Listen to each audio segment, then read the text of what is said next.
यही कहना चाहता हूं कि लालू जी इस समय जेल में हैं और घोटालों के आरोप में जेल में हैं, और ऐसी सरकार पश्चिम बंगाल में चल रही है जैसे बिहार में उस समय जंगल राज बोलते थे लालू जी की सरकार में, ऐसी सरकार मुझे पश्चिम बंगाल में दिखाई देती है। अब ममता बनर्जी जी का पूरा फोकस, चूंकि सरकार तो जा चुकी, चुनाव आयोग के नियंत्रण में प्रदेश है, अब उनका सारा फोकस शायद तेजस्वी से वे ये पूछ रही होंगी कि मेरे बचने का तरीका क्या है, क्योंकि अब जो जांचें शुरू हुई हैं तो कहीं ना कहीं अपने भतीजे को बचाने के लिए ये सब लोग चोर हैं, आप कह सकते हैं। हर प्रदेश में इन्हें सरकारी धन और जनता का धन की लूट की है, चाहे बंगाल में ये सरकार हो या लालू प्रसाद जी की सरकार बिहार में रही हो, तो इन सब चोर अब इकट्ठा है पूरे देश में। ये चाहते हैं कि हर प्रदेश में इसी तरह की लूट रहे, लेकिन जब भारतीय जनता पार्टी की सरकार आएगी और ये जो जितनी भी इंक्वायरी चल रही हैं, तो जो भी दोषी पाया जाएगा जेल में जरूर जाएगा।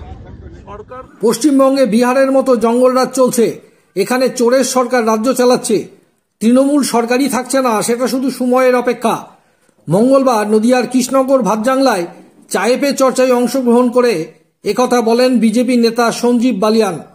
নদিয়ার কৃষ্ণনগরের কালীপুরের রবীন্দ্রপল্লী এলাকায় একটি চায়ে পে চর্চা অনুষ্ঠানে আয়োজন করা হয় বিজেপির পক্ষ থেকে। সেখানে উপস্থিত হন বিজেপির কেন্দ্রীয় মন্ত্রী সঞ্জীব বালিয়ান।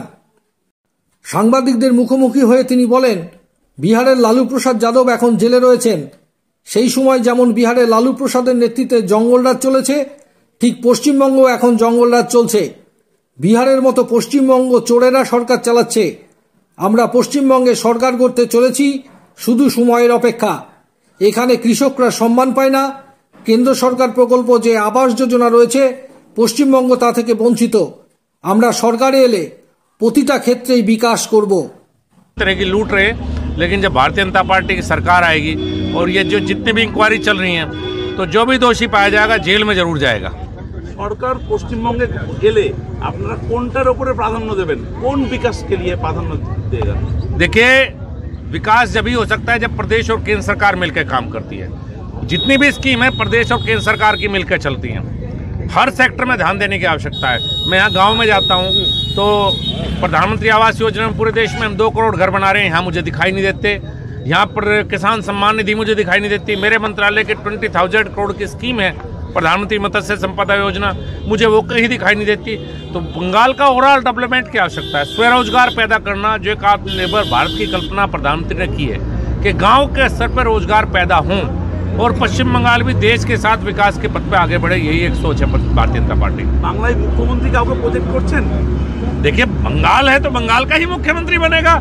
हम जैसे लोग तो भारतीय जनता पार्टी कार्यकर्ता हैं, जो चुनाव में अपने कार्यकर्ताओं का मनोबल बढ़ाने के लिए यहाँ आए हैं। एक नाता जरूर बन गया बंगाल से, क्योंकि यहाँ कई महीनों से सबके बीच में भारतीय जनता पार्टी एक परिवार की तरह है। बंगाल है, बंगाल का ही मुख्यमंत्री बनेगा और चुनाव के बाद पार्टी जिसे चाहेगी वही मुख्यमंत्री बनेगा। हम जैसे लोग तो चुनाव से पहले आए हैं, चुनाव के बाद भी कार्यकर्ताओं से मिलने आएंगे। भारतीय जनता पार्टी एक बड़ा परिवार, मैं और आशुतोष पाल जी एक ही परिवार के सदस्य हैं। मैं उत्तर प्रदेश से हूँ, ये बंगाल से। हम सब इस देश के वासी हैं, हम सब एक दूसरी जगह आ जा सकते हैं, लेकिन बंगाल में बंगाल का मुख्यमंत्री बनेगा, बंगाल के लोगों की सरकार होगी। চ্যানেলটিকে সাবস্ক্রাইব করে আমাদের পাশে থাকুন।